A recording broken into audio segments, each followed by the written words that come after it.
kúpiš a keď predávaš nejaký črep, že je dobrý fakt už len na to na zváranie.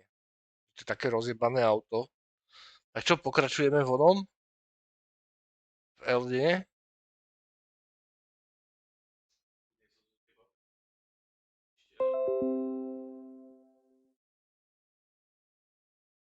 Rozmýšľam čo? No amnéziu teraz nie, no.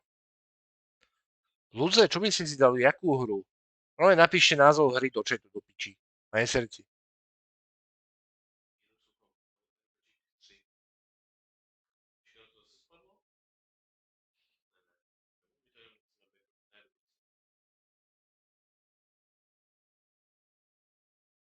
Jump King?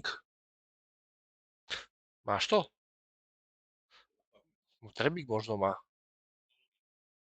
Jump?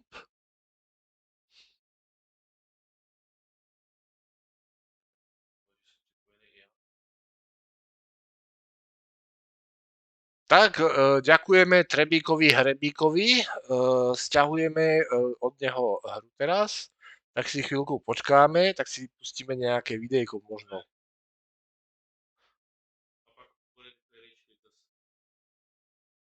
Tak ale počkaj.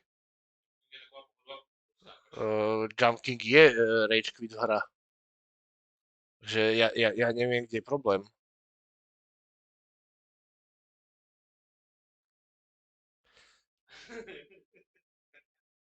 Si dáme.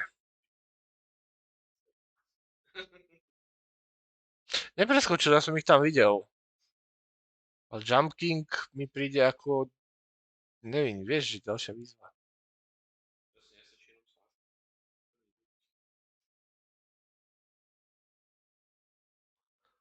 Piči, čo je fakt uhorková sezóna?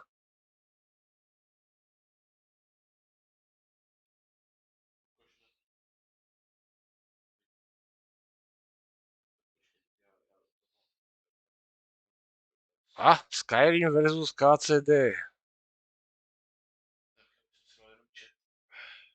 To je od Metatrona ešte, 11 minút to má. To by mohlo byť akurát, keď sa stiahne. No, tak poď, Kingdom Come versus Skyrim. Ale chod do piče, ja nemám žiadny oný pičus. No, I don't see crossbows. I see 100 DLC, but I don't see me crossbow. Where is me crossbow? I'll show you me crossbow.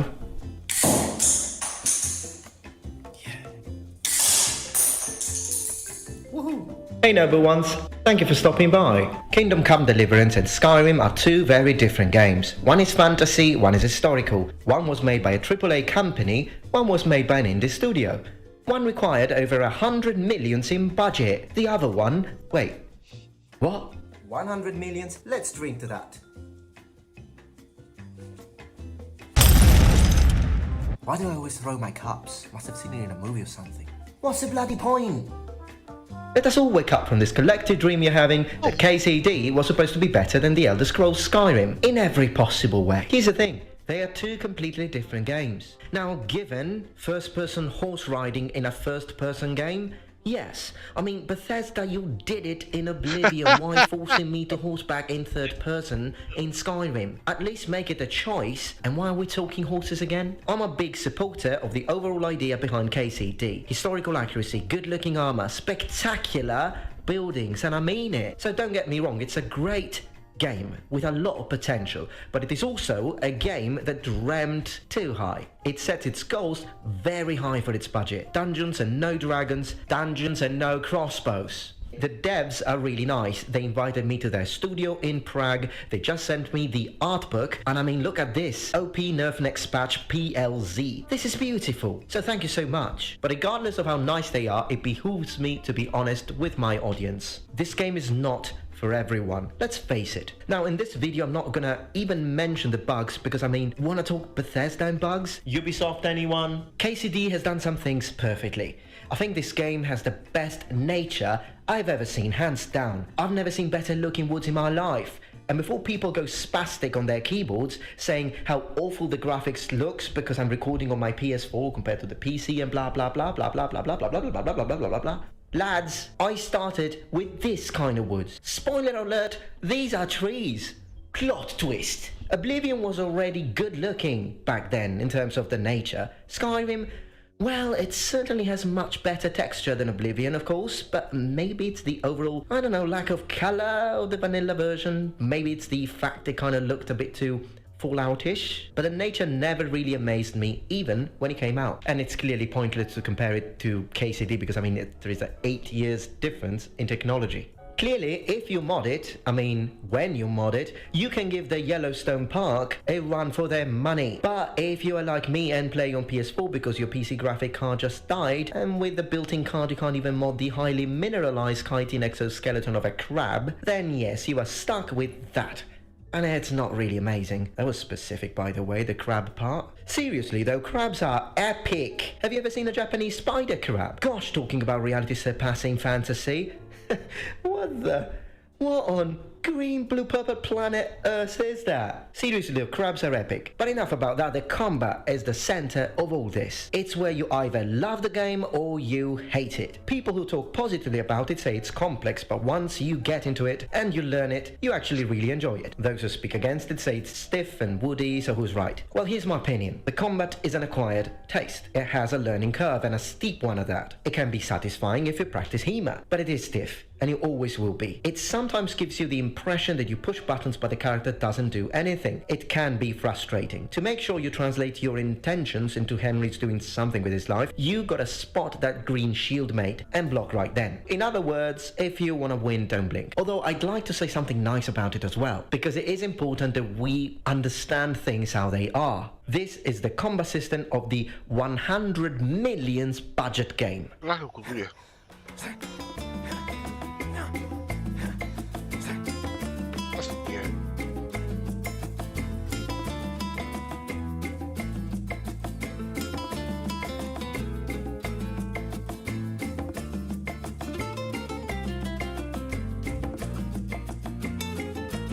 So I'm actually pretty amazed they got that far. They got it to work, because the idea was a tough one. Medieval combat that should be realistic but fun to play. Not an easy task. To understand this, you have to imagine it like this. Within the video game world, you've got a scale between realism and fun to play. I mean, imagine if they had to make realistic traveling in video games. Like, hey, you need to go from one city to the other. Well, you've got to walk for 6 days in real life. So there are some things that just you can't make realistic. Imagine if you had to go to the toilet like 3 to 4 times a day. Now, some realism is good, very good, but if you tilt the scale too much in the direction of a realistic combat simulator, it just won't be fun to play, because in order to make it work, you need a lot more money and development time. Again, remember, this is a 100 million plus game, and the combat is literally swing left to right, and then right to left. Realistic medieval combat is so complex, so full of possible scenarios, so full of different possible angles where to attack and riposte and things, and this and that, and guard positions, and grappling, and distance, and time management, and edge alignment, and sorry, I needed to breathe. Again, I'm amazed they got that far. Now, if you really want to know how close they got to the real medieval guards and combat, then you should definitely check out this video, which compares HEMA guards with KCD, made by Federico Malaguti, a hidden gem. Check this video, link in the description below. Now, to all of that, let's add the fact that they chose first-person view, and that's when shit hits the fan. I just love this expression. I mean, can you imagine actually happening? The fan. So the reason why the combat feels clunky is first person. Now, don't get me wrong, first person view games are my favorite because they are the most immersive, hands down. But imagine playing For Honor in first person. Like, you just keep the combat as it is, just play it in first person. Good luck with that. See where I'm going? Self-destructing. 3, 2, 1. For Honor is the game that really did it in terms of the combat. It's fun, super fluid, and it has just that little tiny bit of historical combat brushed over it with the guard positions and switching of the guards that makes it just right. Skyrim is too simple. KCD, too complicated. For Honor, in my opinion, got it right, but then again, the third person really makes the difference in that game. So should KCD have been in third person? No, definitely not. No. I think the first person is the best option for an immersive RPG experience. After all, For Honor is not an RPG. The first person view has its limitation and it is important to understand them. The only way to get around those limitations is VR. You want to have a perfect first person combat system that doesn't feel clunky but still is super complex, VR and hand controllers. Like me playing Fruit Ninja while being hated by my neighbors, probably destroying their mental sanity. Seriously, you should have seen my neighbors watching me play Skyrim from their window with the Kinect on Xbox 360 actually saying the two hums. Like, Fus Roda, Fus Roda. They probably thought I was a devil worshipper trying to summon Satan. Did they just call the police on me? I'm not hating on neither of these games. Skyrim took away a big chunk of my life I'll never get back. Nor do I want it back. I finished it twice now. Chat. Twice. I'm your only waifu, right? So. Áno. Right? Right, chat? Áno. Ježiš, za 500, ja už zabijem. Máš moc peňazí? Yes, my queen! Bola vyplata? Good.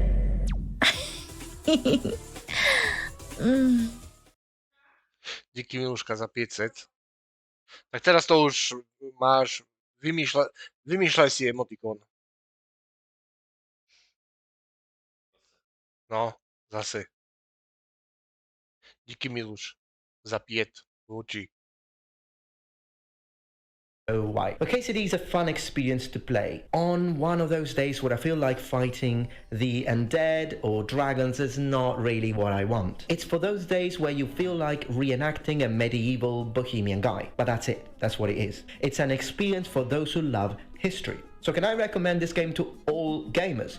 No. Will people who love Skyrim and the Elder Scrolls in general also love KCD automatically? Well, unless they happen to also be history buffs, probably not. Because you see, here is another major difference between these two games. In Skyrim, you are a god. You can take on the entire world. You are the slayer of dragons and anything that moves or breathes or dares to cross your path. Deers included. But in KCD, yes, you can get pretty good at it, and you will eventually own very expensive armor, but if it's 3 versus you are dead. And some people don't like that. Again, if you're a history lover and a reenactor, get it. I myself enjoy spending hours roaming around the towns, discovering the wooden texture on the doors, looking at the windows. I mean, look at that glass. Am I the only one who really loves that? Like, look at the glass. You can see the building, but okay, I'll stop.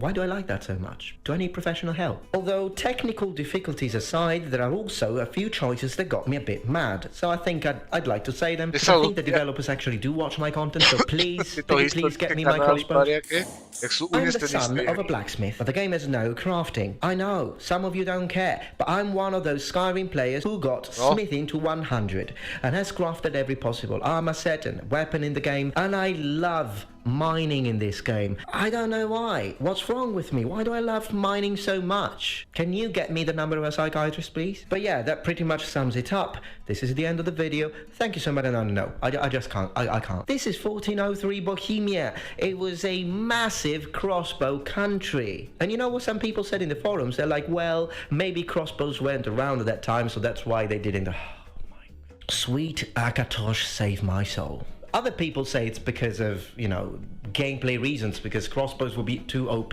But hold on a minute, you just said you wanted to release the game. If you were wondering about medieval Bohemia, and you see a guy with a crossbow, run. Historical simulation right there. If you don't want to find yourself in that situation, buy a crossbow and be the guy who shoots first. Seriously though, I mean, I wouldn't mind, of course, paying for the DLC, as long as it's reasonably priced. And don't do what Tecmo did, because with Dead or Alive, it's ridiculous, literally ridiculous. Season pass for Season 1 is like twice the price of the actual game. Are you joking? But seriously, get me the crossbow.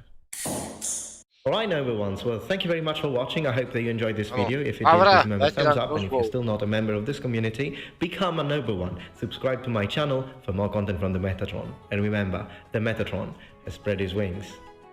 Goodbye. Metadon. Hovoril Metadon.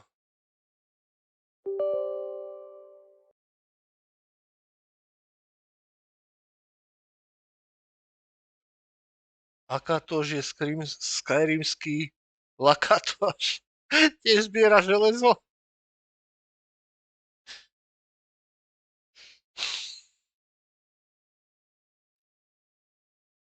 Však sa nadiahni. Však to je čisté povlečenie.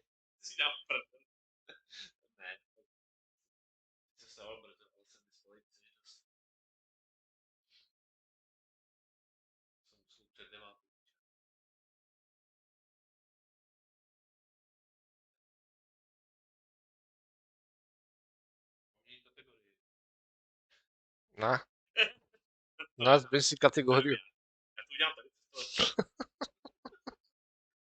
Jakže nevíš, jak? Normálne si keď preklikneš na operu, na ony toť, do chatu. Ale nejak mi ho nechce pustiť. Aha. Alebo ho dlho púšťa, alebo ja neviem, čo sa deje.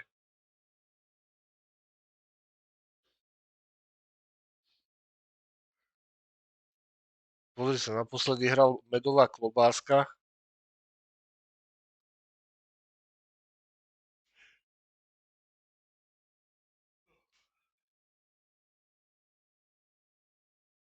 Nedlo to asi bude púšťať. Nedlo to púšťať. No je?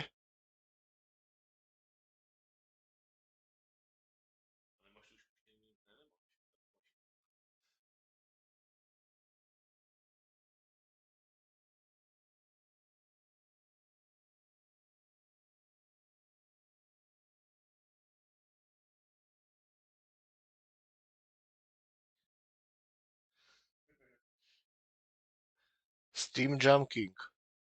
Procesor 0, pamäť 1.8. Nerobí nič, tak ukončiť úlohu.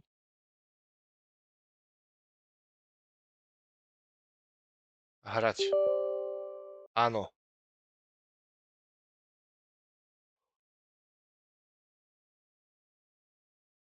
Že by som musel reštartovať noťaz?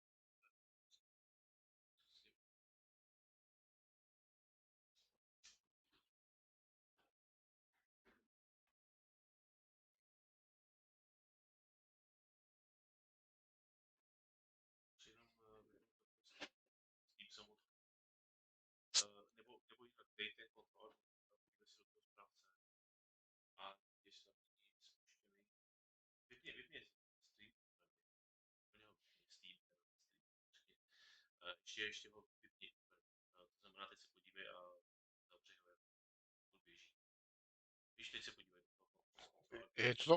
Toto?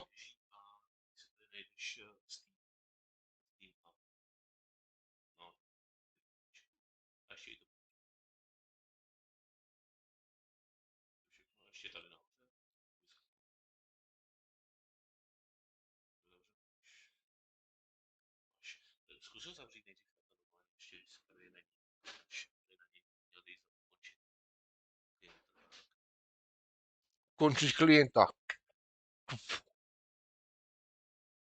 No. A teraz?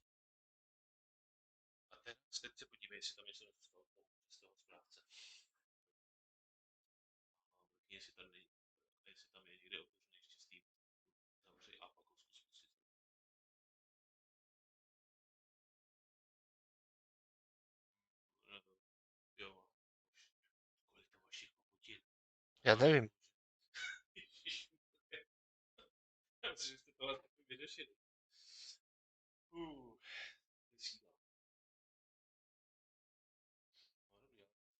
Eh,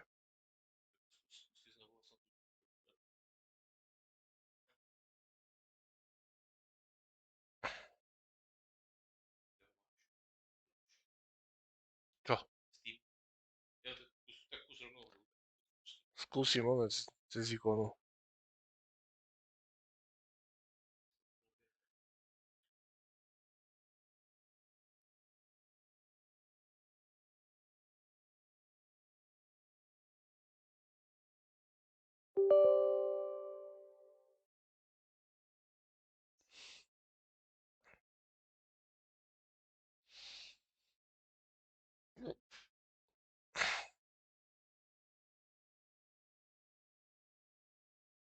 A?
to ovláda. Šipky ne, prosím.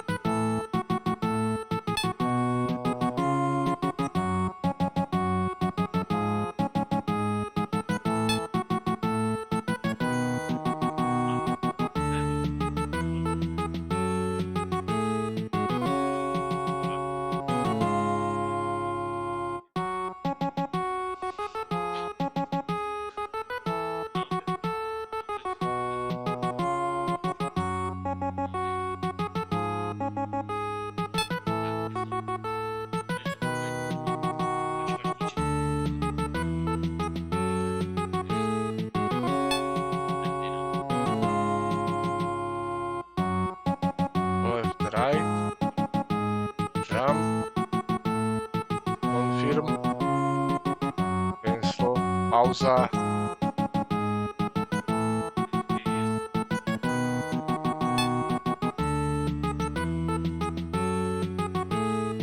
Nehučí to? Hučí to, hej.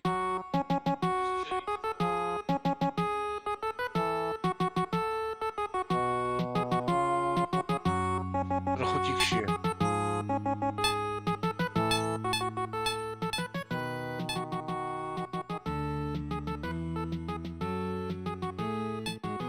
Čau Sabi. Dobre.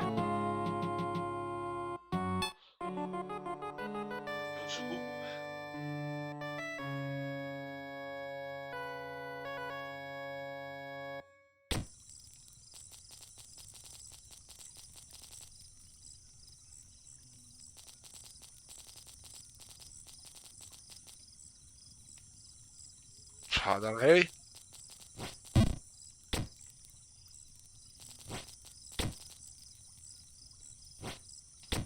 Aha, on potom skočí po čase sám.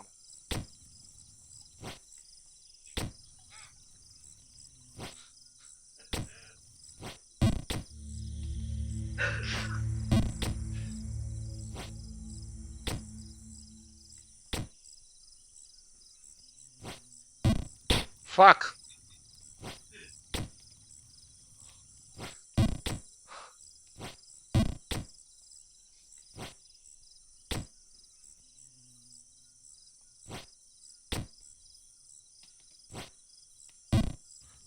Piče.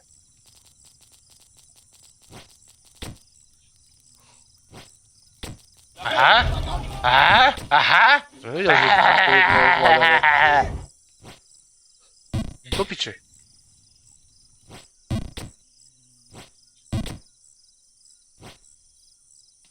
Krista.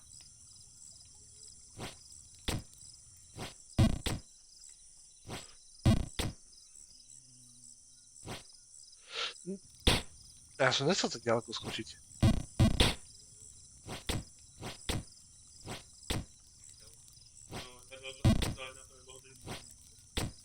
No však to, že...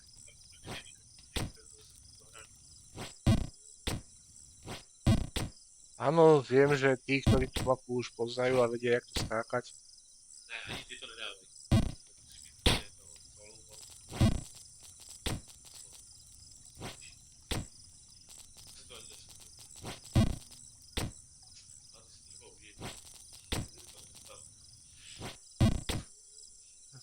Však to, že v tomhle stavu.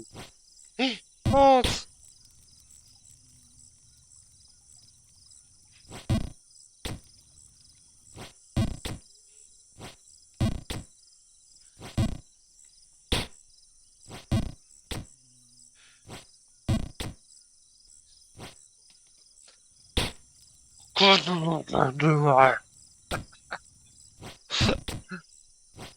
Som ešte furt na začiatku, lebo neviem tie oné.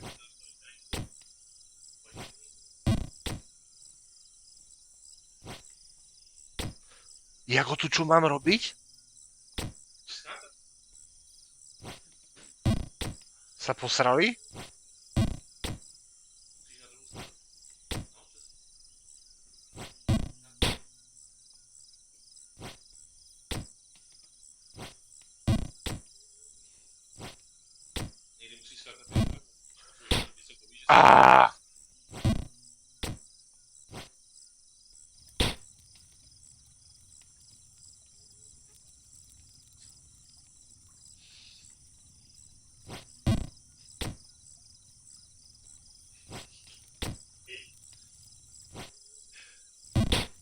skáčem opačne? Áno, animácia dopadu je úplne najlepšia. Vážne ideš? Dobre, tak čo teda? Ja neviem, jak ti to... Ja viem, že to je... To on dělal s kuličkou. Čau. To.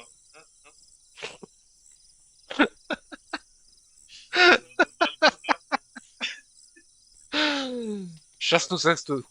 Šťastnú cestu.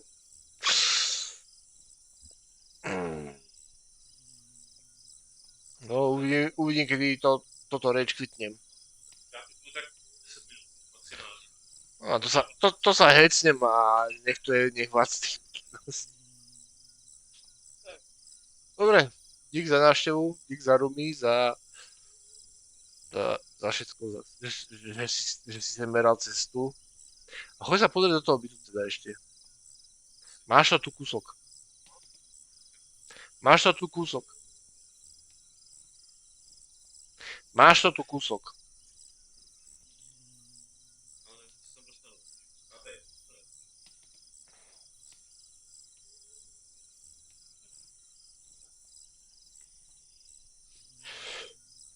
Že ideš za Ervinom. Že ti ideš za Ervinom. Nosféra tu. Ja nevím. Sa pýtajú, že či ideš za Ervinom. Tak jo. Dobre, čau. Plus. A vidíme sa možno večer? No však to, že... Aaaa! Tak jo. Tak čau, Mando. Tak čus. Môžeš zavrieť, lebo to nechaj otvorené.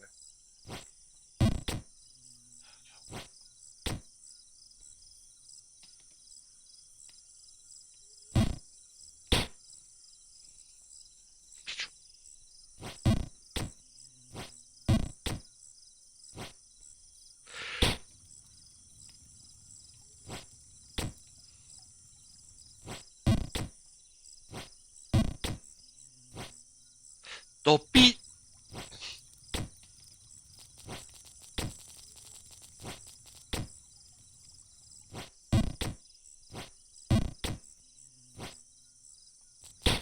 Ale choď do piče už.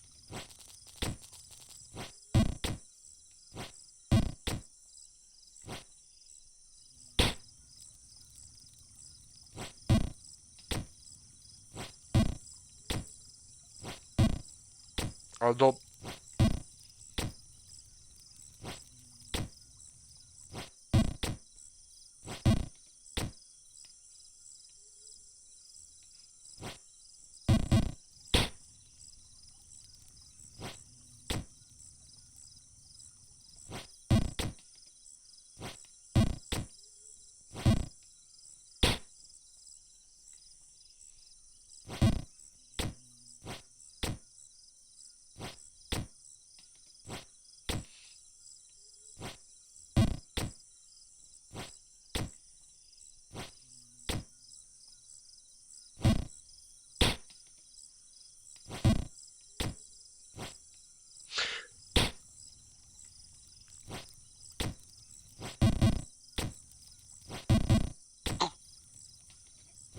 Piče!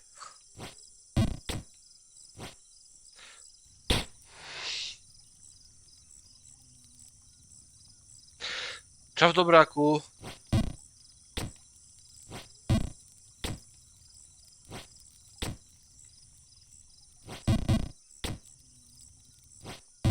No asi dám tých vikingov. No to...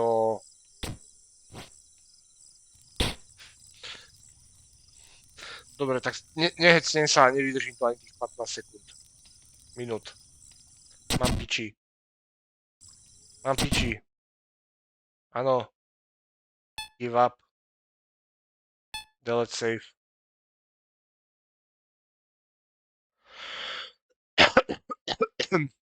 To nie je môj problém, Sabi. To je tvoj problém. Deal with it. Deal with it. Nikto ani nestihol hlasovať.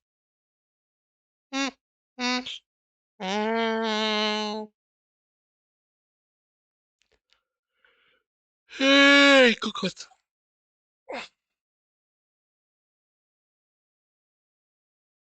No proste ne. Ja nechápem. Nezvládam. Nerozumiem. Nechte mňa.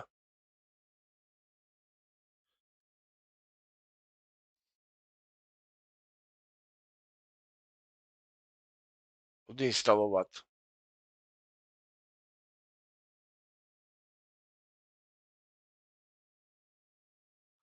Len empty, len suby. Kokoti. Dobre. Dáme hru, ktorú treba dohrávať.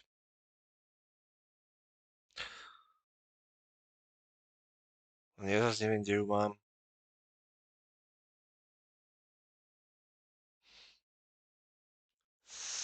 Dnes. Otvoriť.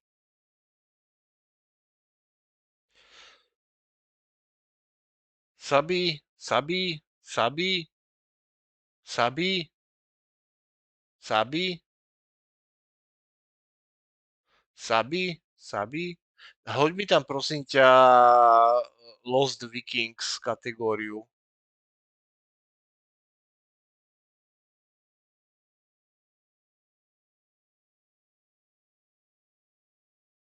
A niekto mi, Poppy, pozri mi heslo, aké bolo posledné.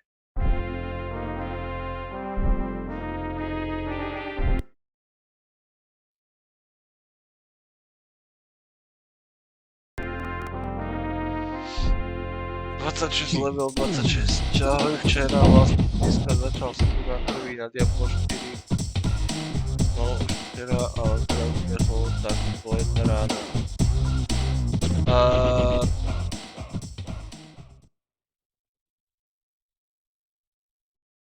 Who asked?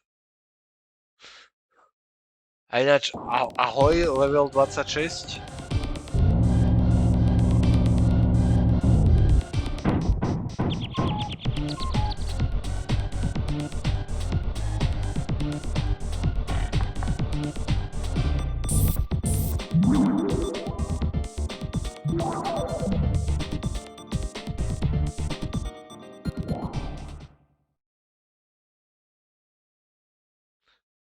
D4 je pekne nudná hra.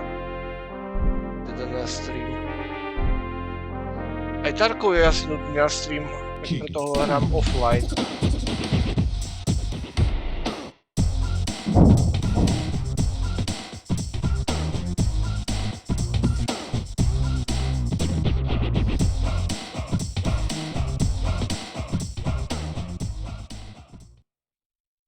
MMNT?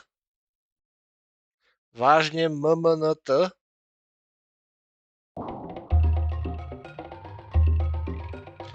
No tu som nebol, bráško, ja chcem... Haló?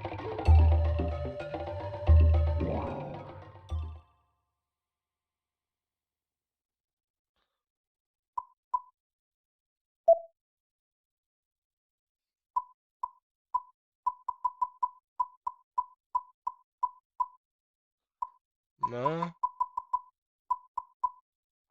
No. No.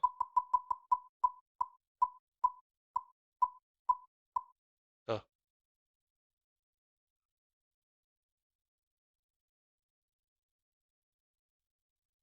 Ninja korytnačky.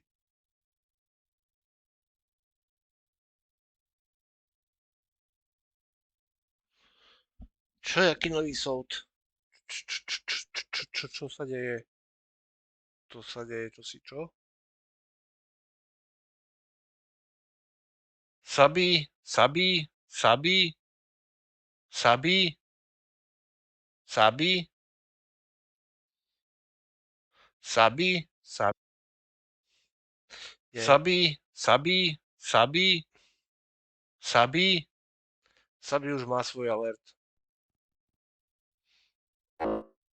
Invalid password. Invalid password. Kurva. Is that a Subaru? Is that a Subaru?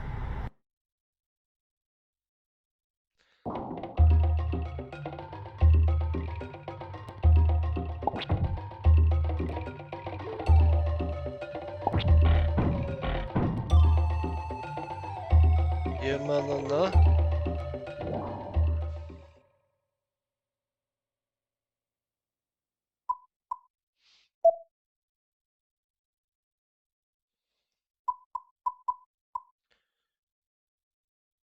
JMNN.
Excuse me.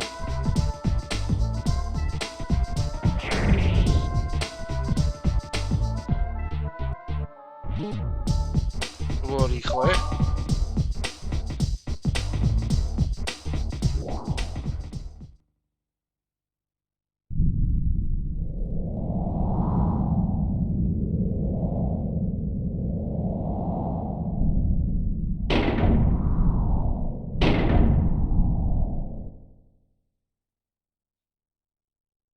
No, poďme.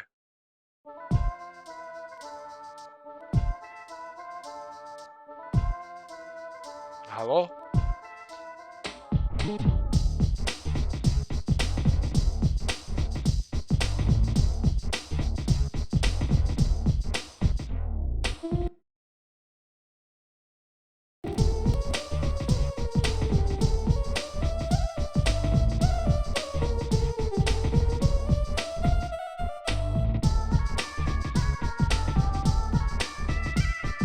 Kokos, čo je?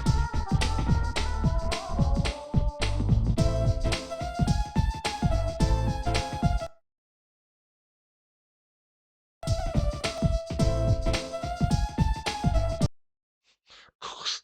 Ešte taká hra sa dojebe na onom, čo je aj. Čo je dneska sa skurvený deň?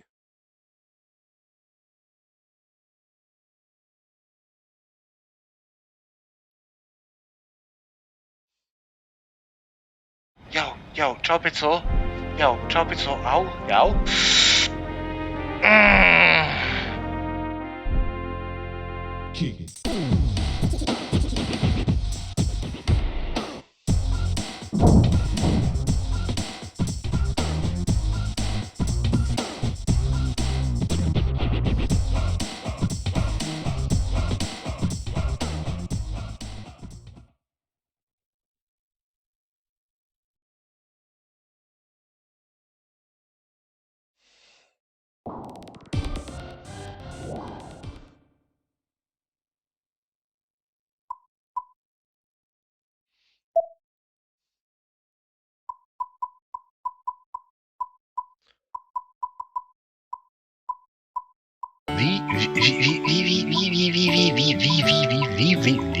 Výborne.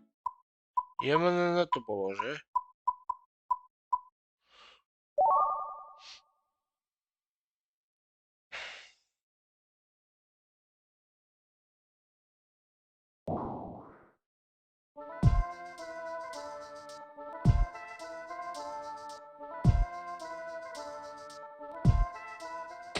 Počkaj, čím naše mečo?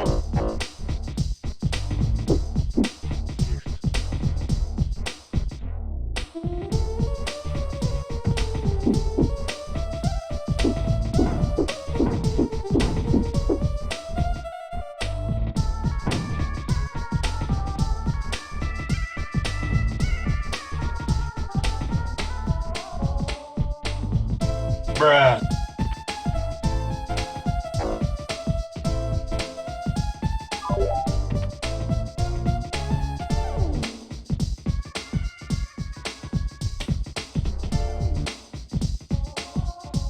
Alebo len to 5, nie? Ozaj nehučí to?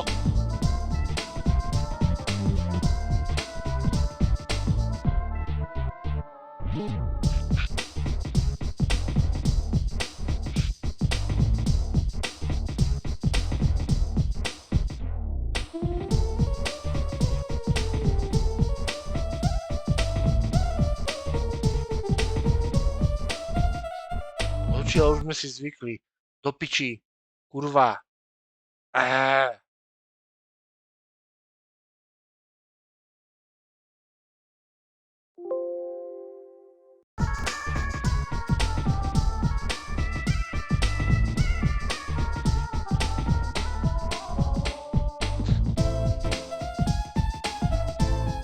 By si zmenil nick na Lentopedy?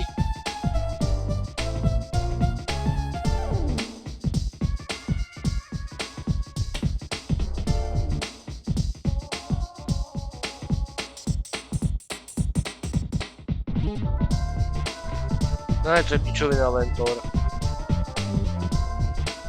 To som už zobral.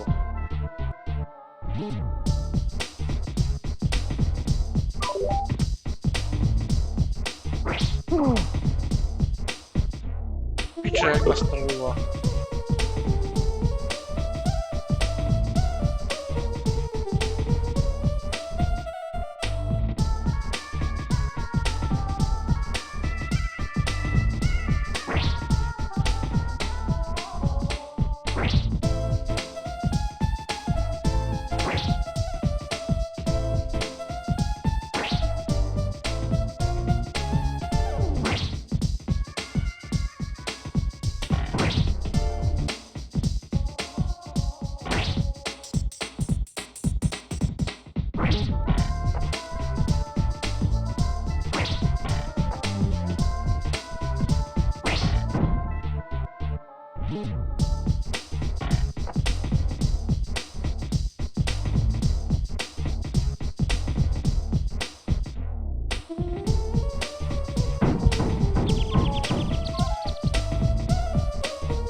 Vedel som, že to bude podiel, a tak...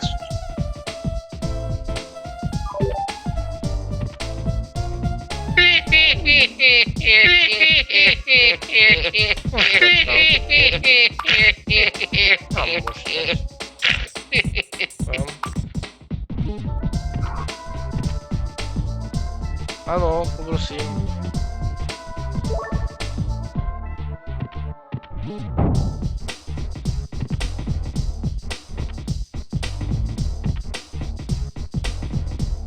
Ja som tam bombu, ja debil.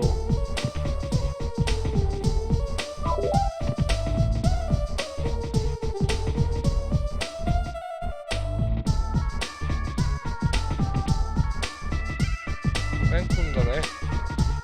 Nepôjde kunda.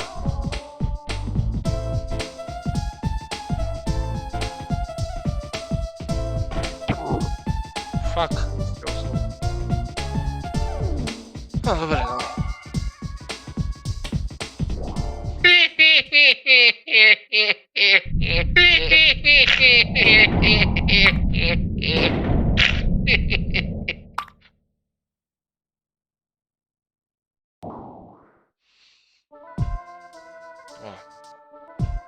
Suck.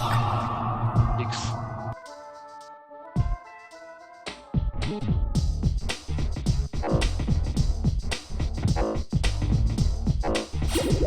Bráško. Dex!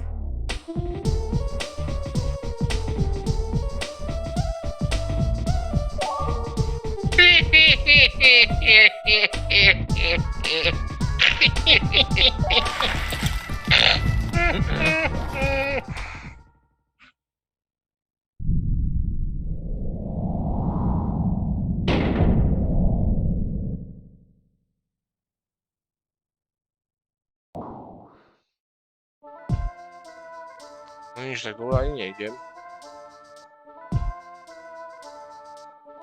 Dobrý. Nech sa páči.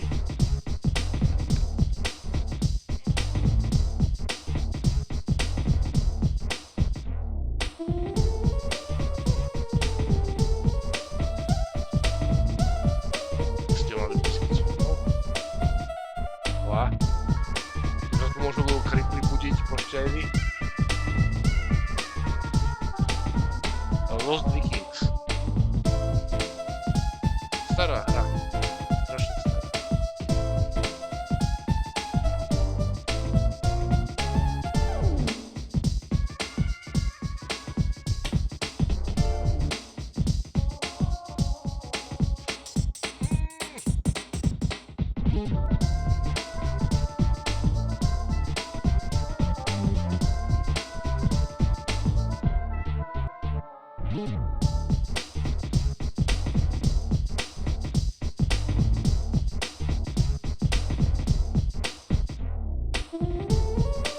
Prosím? No, za chvíľku mala byť.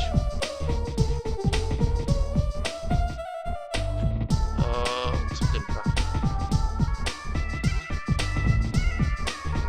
Neviem a ani by nemusel sa vracať.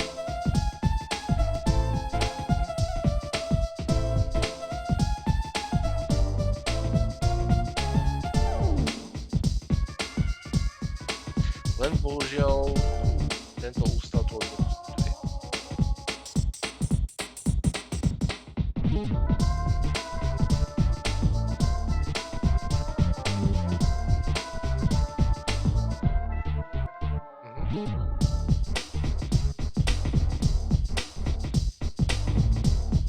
To vie.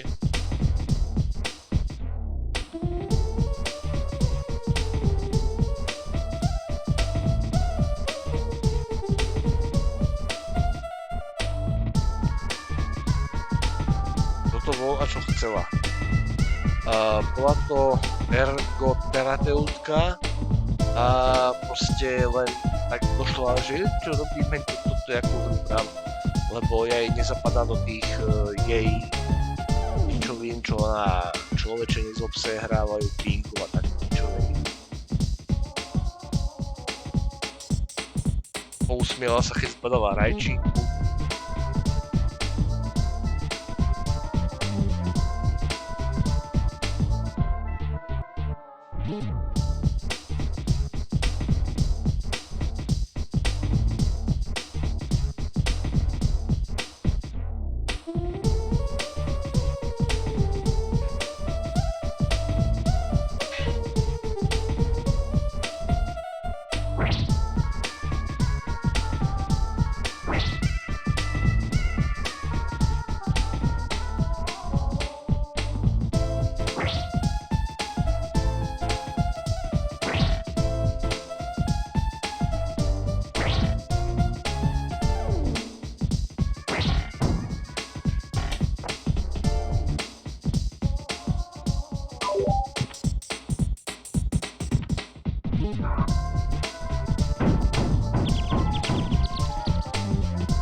Pomaly bolo na hovno kúpiť.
Miluška? Ty nám konvertuješ, alebo čo sa deje?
To ti nevie, Lukáš tomu nič nerobí?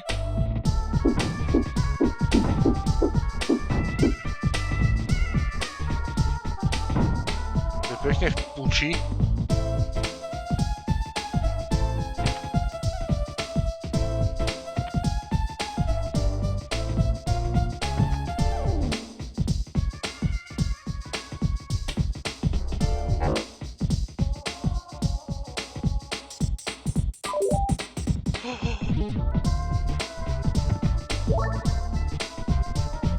Pojebal.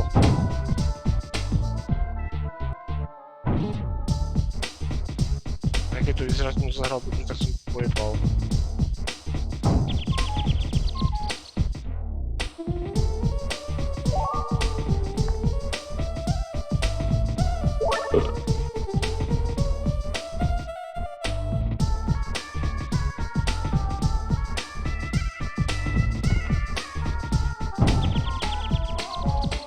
Som kokot.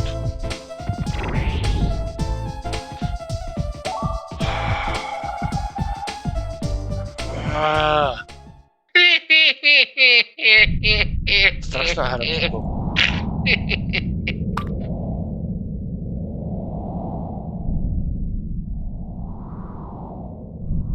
Jakú riekanku?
Kokos, skoro som to nedal.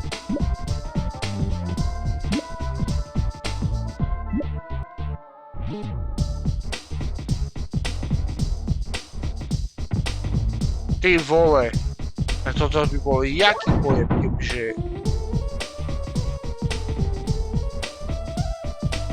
Musím chalaniom pomôcť. Ale nemá sa k tým ako naspäť dostať. Fuck. Fuck.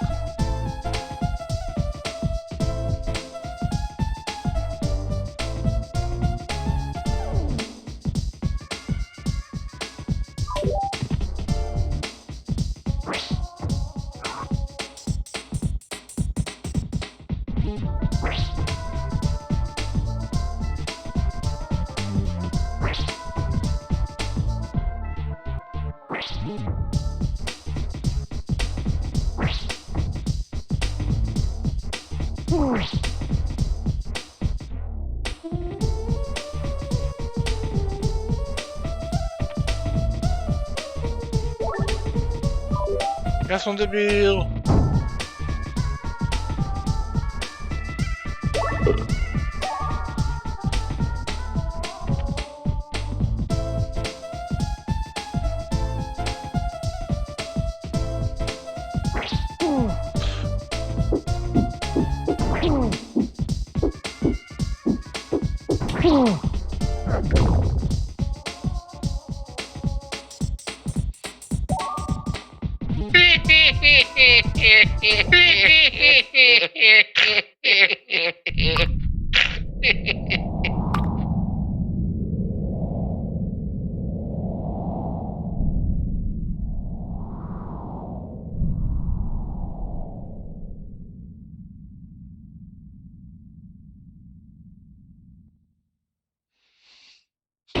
Opí.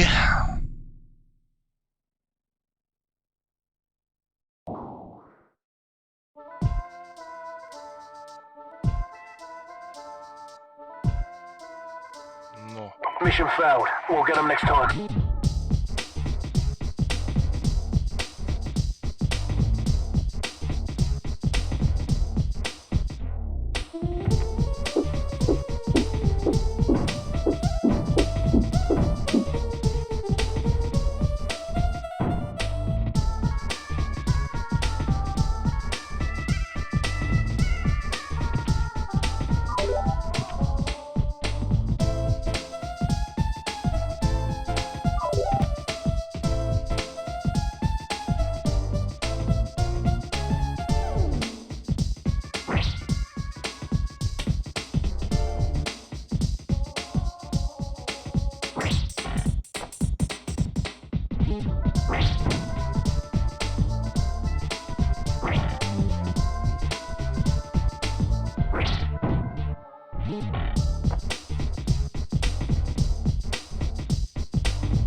Skáče dole.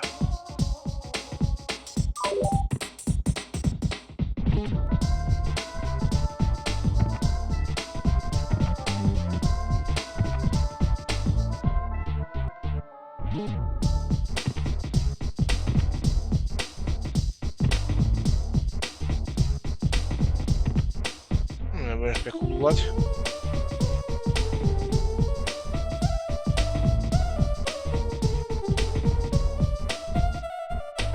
No a teraz je všetko na tomto jedno.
Fuck.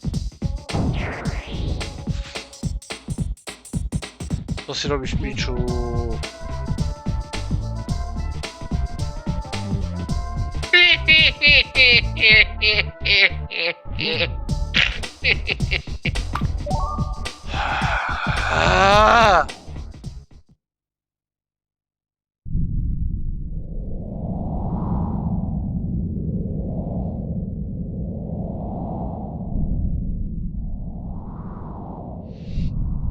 Presne.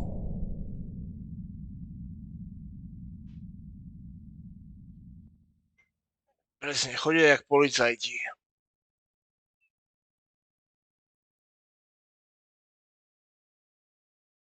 Tu mám dať inú hudbu?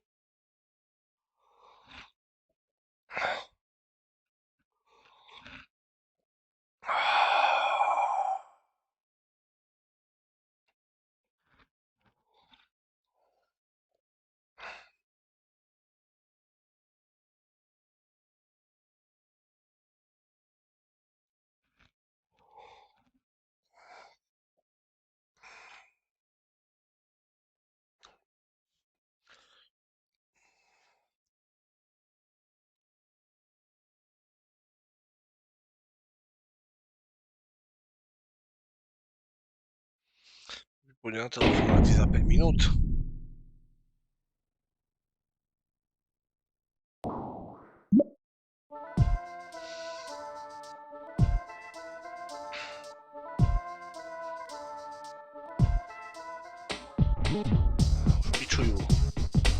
Už pičujú.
myslel, že ju...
Už je mitingovať.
Ja som to pojebal.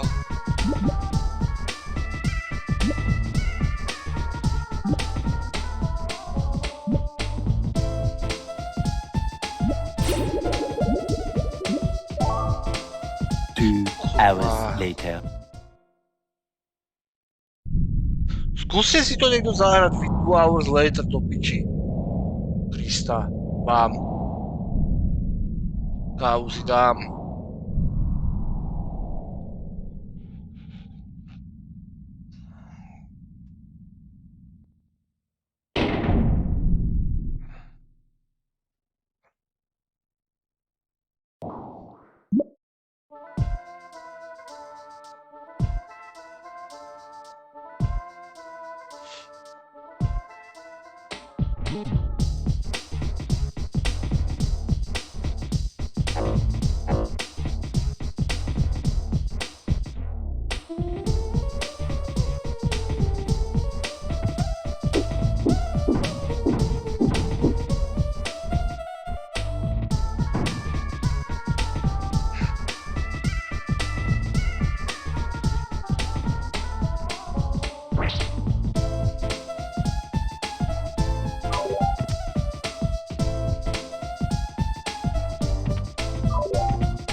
Finally!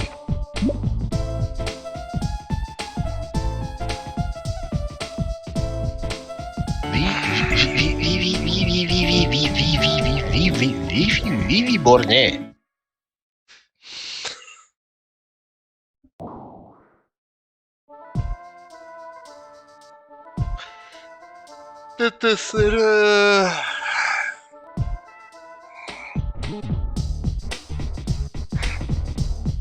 O kokot.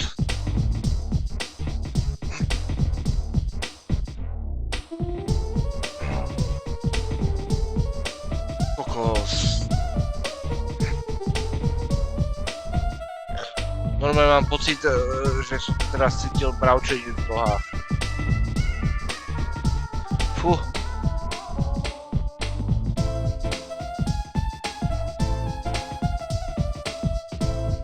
Trnava Rimba Sombat. Nie Rimba Sombat. Rimba Sombat.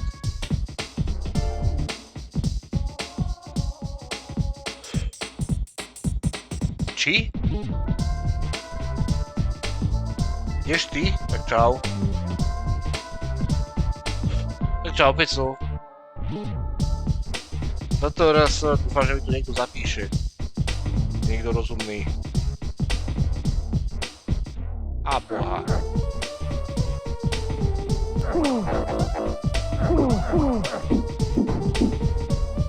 No toto je blbý začiatek.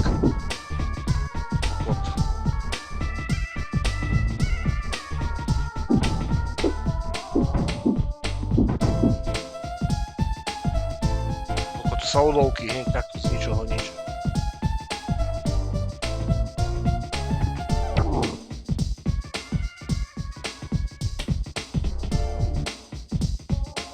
Pozrieme, jak to ide ďalej, ak sa podarí.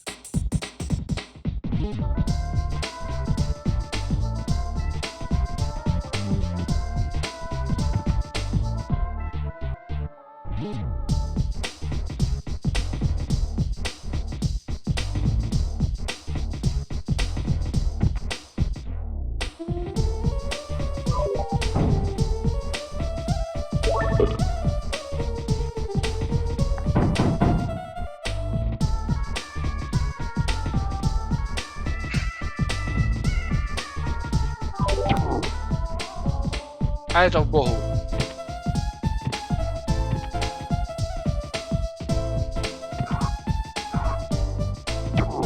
Zabudol som skočiť.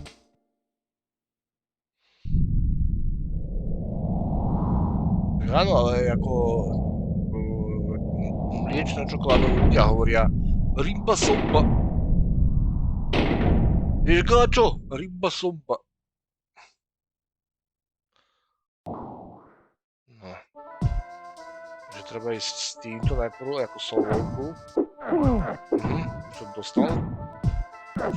Už som v Bohu. Ťažký level to tu bude.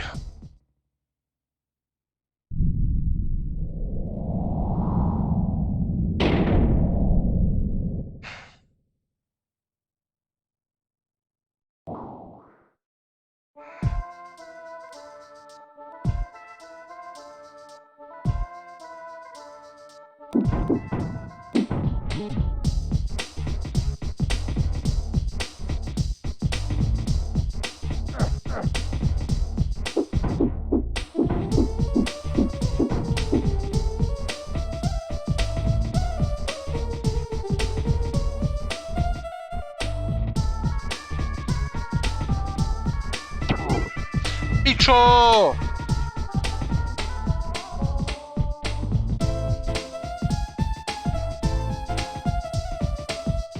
To je ťažký level.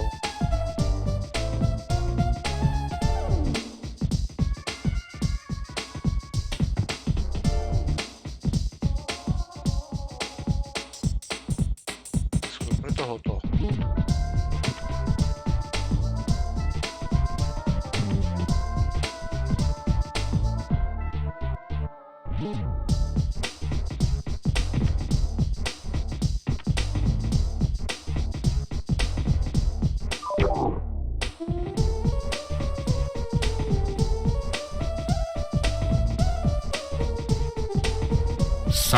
Sex!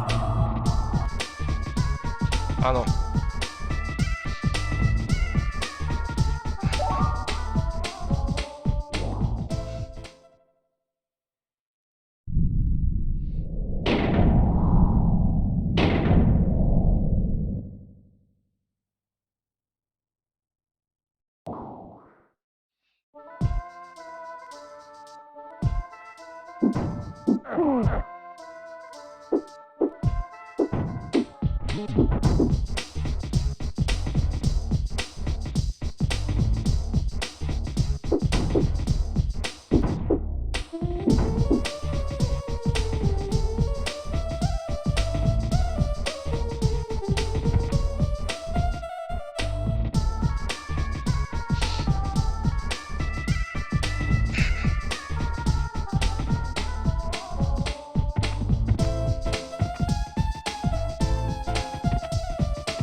Ak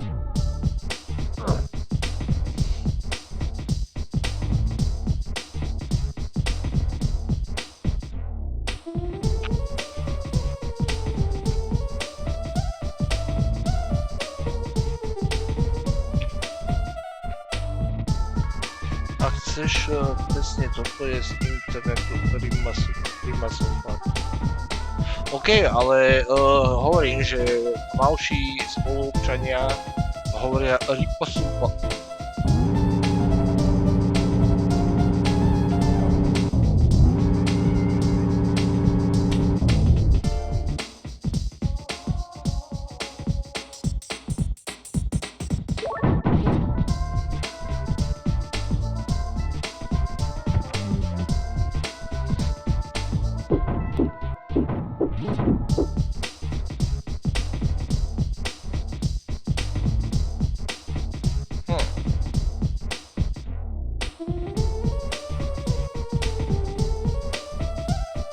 Treba skákať a aj sem treba skočiť.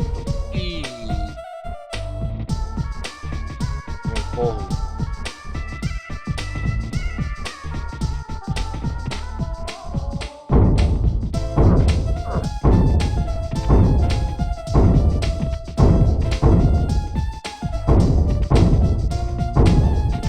Lol.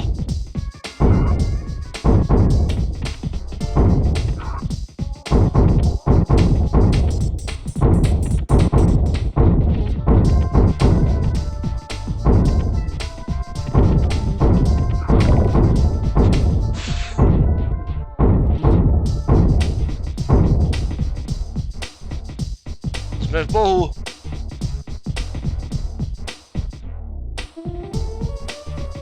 Znova.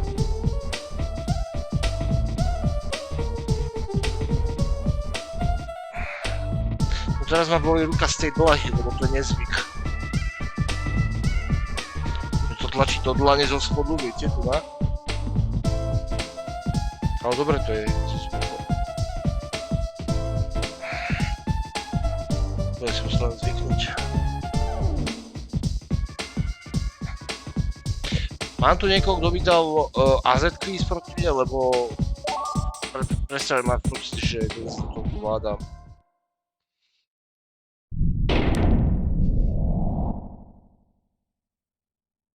Ostal tu vôbec niekto?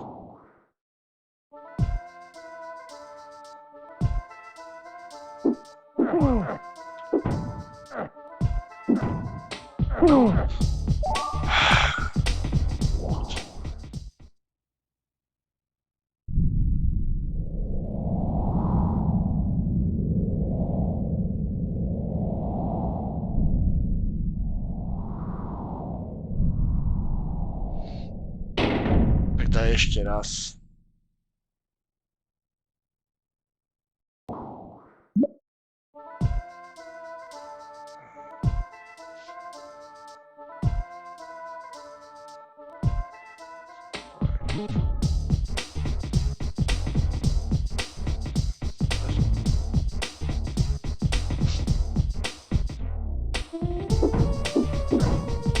Kokot! Jak? Chod do piče. No nech ide do piče.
Ale vážne.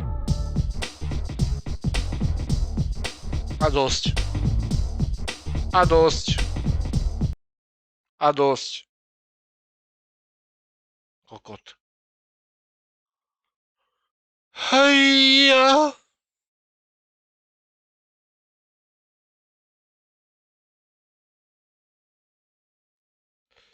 No čo si dáme ďalej? Nejaké návrhy?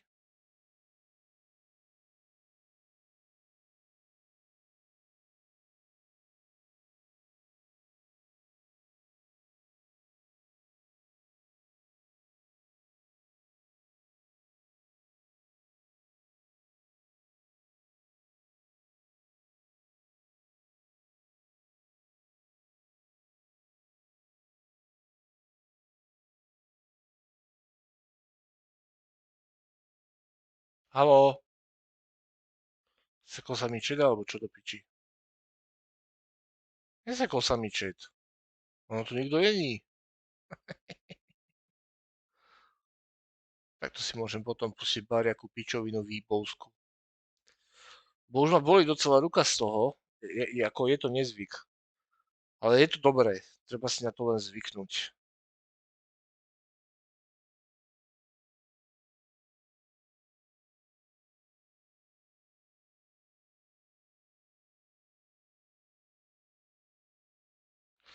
Vy si toto pozera, tohto truhlíka?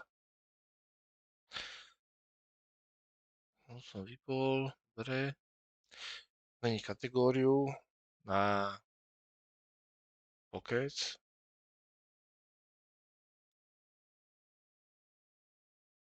OK. No. Štink. A kúkneme, či tu máme niečo, čo by sme si pozreli.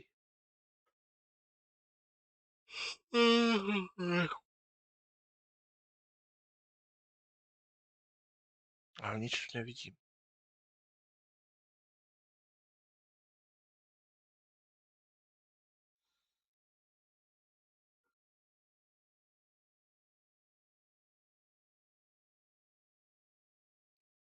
Kingdom Come do VR-ka, díky.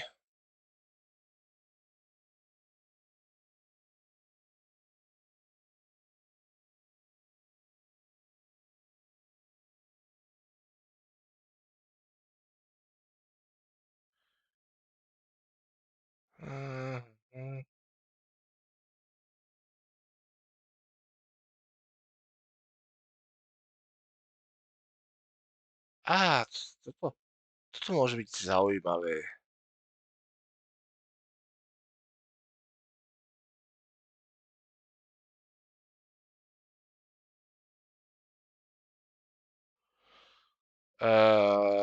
Toto bude pre mňa asi, že len pre mňa.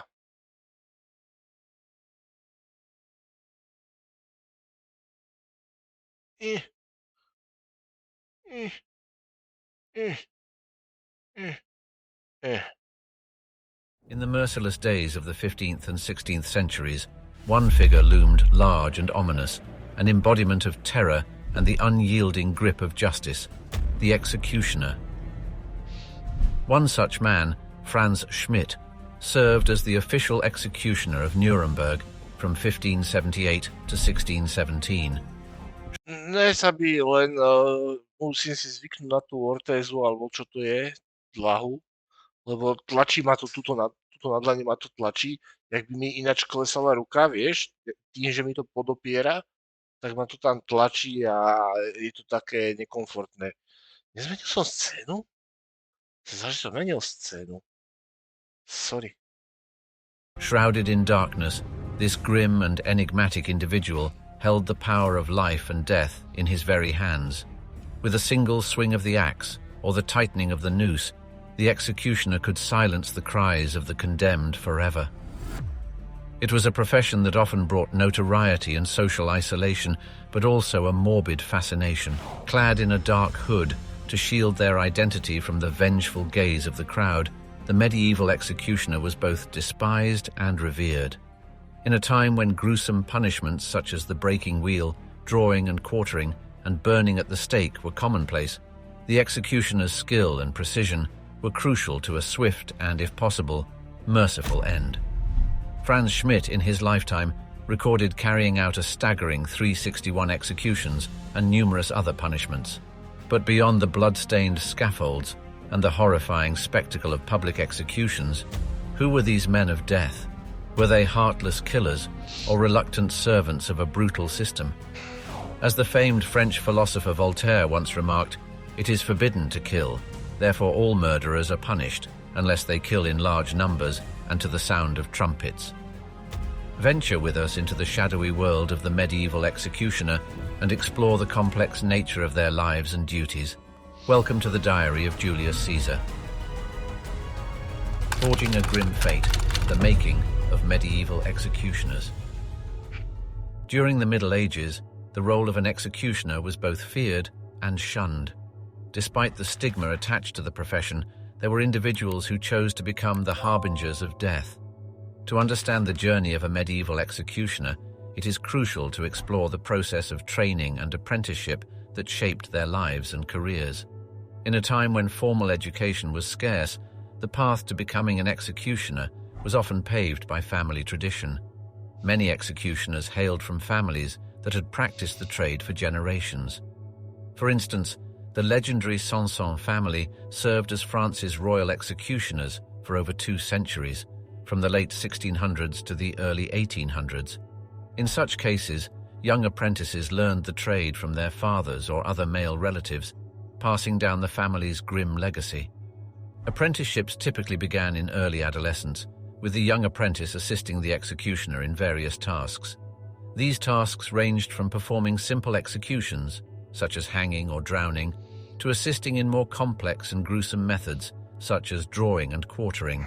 Apprentices would also learn to care for and maintain the tools of their trade, such as the executioner's sword, the axe, or even the early versions of the guillotine, such as the execution.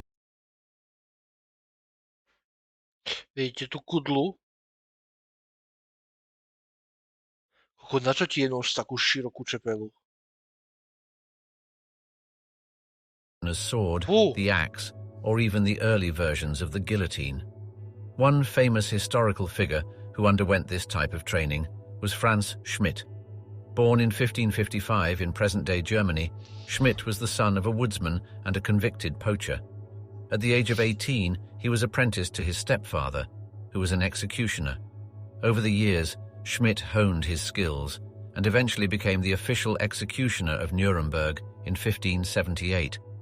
He held this position for 45 years and recorded his experiences in a journal, providing a rare and valuable glimpse into the life of an executioner during that time. Throughout their apprenticeship, aspiring executioners would witness various forms of punishment and execution. They would also become familiar with the accompanying rituals, such as reading the sentence aloud to the condemned or ensuring the body was properly disposed of after the execution. An important part of their education was learning to deal with the psychological challenges of their profession. Many executioners relied on religion to find solace and justify their actions as instruments of divine justice. One anecdote from history illustrates the importance of precision in an executioner's work. In 1649, King Charles I of England was to be executed by decapitation. The appointed executioner, Richard Brandon, was so nervous about his task that he consumed a large amount of alcohol before the event. As a result, the first blow of his axe failed to sever the king's head, requiring a second strike to complete the task. This mishap only served to emphasize the importance of an executioner's expertise and training. Occasionally, a famous quote or phrase would emerge from the annals of executioner history. One such example comes from Charles-Henri Sanson, who was the chief executioner of France during the French Revolution. Sanson was responsible for executing King Louis XVI, and upon completing the task, he reportedly declared, "The king is no more." This phrase, while simple, symbolized the end of an era and the birth of a new political order. Instruments of retribution, the grisly art of medieval execution. The Middle Ages were marked by a variety of brutal and grisly methods of execution. Rulers and courts across Europe employed these punishments as a means to enforce their power, deter crime, and even provide a macabre form of entertainment for the masses. Delving into the dark world of medieval execution methods, we discover the tools and equipment wielded by the executioner, shedding light on the grim spectacles that once captivated and horrified audiences. One of the most common methods of execution during the Middle Ages was hanging. Reserved primarily for commoners, hanging was perceived as a relatively quick and efficient method. The condemned would be led to a scaffold or gallows, often accompanied by a procession and a priest to administer last rites. A noose made of hemp rope would be placed around the neck of the condemned, and the executioner would then remove the support beneath them, causing them to fall and be suspended by the rope. A skilled executioner would aim for the neck to snap, causing instant death. Beheading, another prominent method of execution, was typically reserved for nobility and those of higher social standing. In England, one of the most famous beheadings was that of Anne Boleyn, the second wife of King Henry VIII. In 1536, Anne was accused of adultery, incest, and treason, and was sentenced to be executed by decapitation. The king, however, chose to show some degree of mercy by importing a skilled swordsman from France to perform the execution, rather than using the traditional axe. This was considered a more humane method, as the sharp sword would sever the head with a single swift blow. Burning at the stake was yet another method of execution in the Middle Ages, often reserved for those accused of heresy or witchcraft. In 1431, Joan of Arc, a French national heroine who claimed divine guidance, was captured by the English and charged with heresy. She was subsequently burned at the stake, her execution becoming a symbol of martyrdom. Victims of this gruesome method would be tied to a wooden stake, surrounded by flammable materials such as wood and straw. The executioner would then light the pyre, and the condemned would perish in the ensuing flames. Drawing and quartering, perhaps one of the most brutal methods of execution, was typically reserved for those convicted of high treason. The process involved several stages, including hanging the condemned until nearly dead, followed by disembowelment, beheading, and finally, the dismemberment of the body into 4 parts. One of the most infamous instances of this punishment occurred in 1305, when Scottish patriot William Wallace was captured by the English and subjected to this brutal execution method. The tools and equipment used by executioners in these methods were both simple and macabre. Axes, swords, and the dreaded executioner's block were the primary tools for beheadings. For hangings, a well-constructed gallows and a strong hemp rope were the essential components. In burnings, the executioner would require a sturdy stake and an abundance of flammable materials. And for drawing and quartering, a sharp knife or blade would be used to carry out the disembowelment and dismemberment. In the words of the 16th century poet François Villon, "Where are the snows of yesteryear?" These haunting lines remind us that the era of brutal executions in the Middle Ages has long since passed, but the instruments of retribution wielded by executioners still loom large in our collective memory.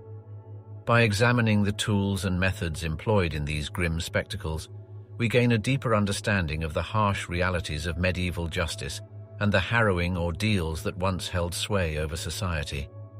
The breaking wheel, also known as the Catherine wheel, was yet another horrific tool used to execute criminals. The condemned would be tied to a large wooden wheel with their limbs spread out and secured to the spokes. The executioner would then use an iron bar or hammer to break the bones of the victim, rendering them incapable of escaping their agonizing fate. The wheel would then be hoisted into the air on a pole, exposing the broken and battered individual to the elements, where they would ultimately perish. Another method of execution, though less common, was the gruesome practice of boiling alive. In 1531, Englishman Richard Roos was found guilty of attempting to poison John Fisher, the Bishop of Rochester. Roos was sentenced to be boiled alive in a large cauldron filled with water or oil. The executioner would be responsible for overseeing the heating of the cauldron and ensuring that the condemned met their grisly end in this torturous manner. The various methods of execution employed throughout the Middle Ages were undoubtedly brutal and merciless, but they served a distinct purpose in the minds of the ruling class. By subjecting criminals to these horrifying punishments, they sought to reinforce their authority, deter would-be transgressors, and maintain a semblance of order in a time when violence and chaos often reigned supreme. No, asi mám... Shrouded in darkness, the veiled identity of medieval executioners. Zaspávam pri tom slova uspávač hadov. Tak čo teda? Je tu v čete niekto, kto by si dal AZ quiz?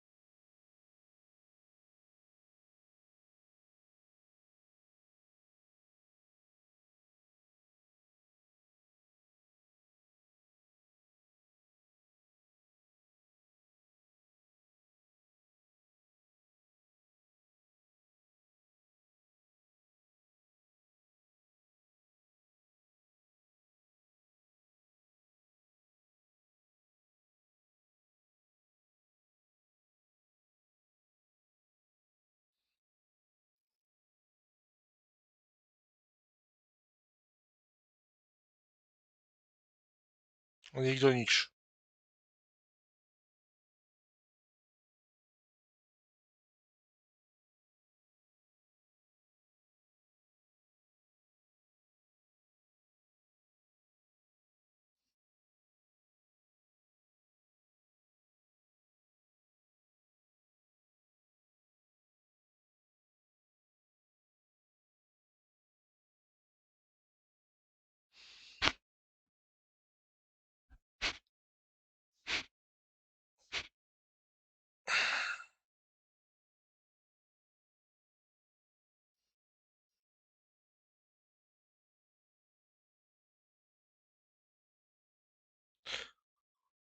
No nič teda, asi to vypnem. Až koľko nás tu? A tu ešte vôbec niekto je? Nikto tu není. Aj, kokos, jau.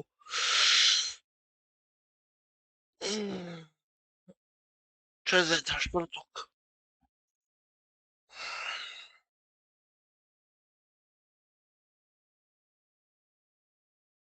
Neviem, čo dám večer. Možno amnéziu. Si dokončil voľného? Vyčerpaného? Vyčerpal si večera?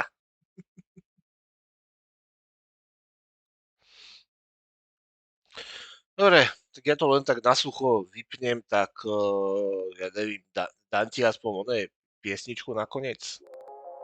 I started streaming in 2017. I never had a debut. I just started. And I would stream to one person, Budem sa two hostie ja people, niekedy three vrátiť people, k four people, Večerovi. 5 people. You wanna know when I started getting more than 50 people Ale watching me? neviem, January nejak ma to... 2020. I started. Ten svet Večera ma nejak I started nechytil. Dobre, in 2017. díkes a It's čaves. not the amount of people that determine whether or not your stream is a success or a failure. Neviem, čo dnes tu išiel, ja som spal do obedu, ja som bol rozbitý zo včerajška ešte. Love you, Mousy, and thank you for being one of Dobre, inspirations. čus.